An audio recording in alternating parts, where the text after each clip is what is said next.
DJ मनी शंकर। छोड़ी powder lipstick लगा के एले कान्हा पे कापड़ उठा के, एले कान्हा पे कापड़ उठा के। छोड़ी पाउडर लिपस्टिक लगा के एले कान्हा पे कापड़ उठा के। भोला बाबा के छौरी मना लेलके, चढ़ा देलके, चढ़ा देलके। भोला बाबा के जल चढ़ा देलके, चढ़ा देलके, चढ़ा देलके।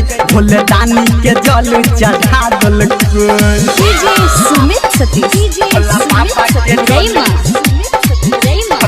अगर आप भी चाहते हैं तो मणिशंकर चैनल को सब्सक्राइब जरूर करें और साथ में बेल आइकन दबाना ना भूलें। सावन के मस्ती में पूरे मगन छे, छोड़ी के भोला बाबा पे मन छे, मणिशंकर। सावन के मस्ती में पूरे मगन छे, छोड़ी के भोला बाबा पे मन छे।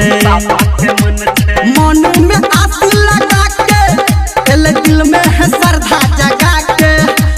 मन में आस लगा के एले दिल में है श्रद्धा जगा के।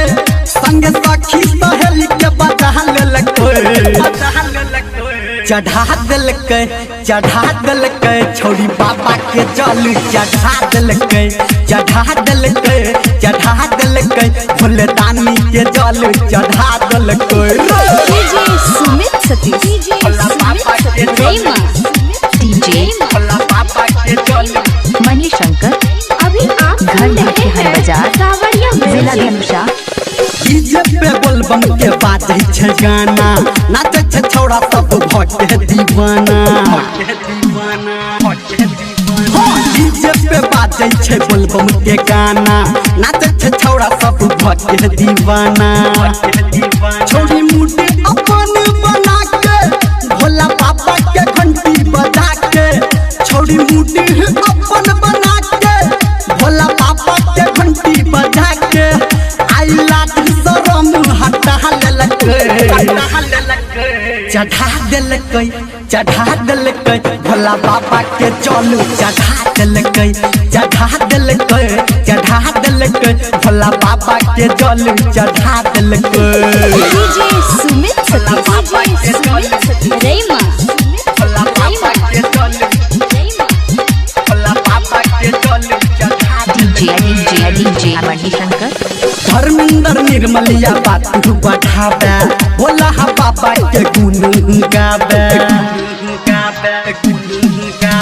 धर्मेंद्र निर्मलिया बात बढ़ावे, भोला बाबा के गुण गावे।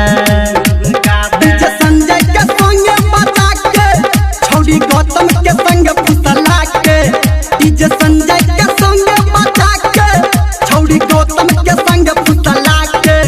आए बाबा के हाल सुना देलके, चढ़ा देलके, चढ़ा देलके। भोला बाबा के जल चढ़ा देलके, चढ़ा देलके, चढ़ा देलके। भोले दानी के जल चढ़ा देलके। बुझलिए।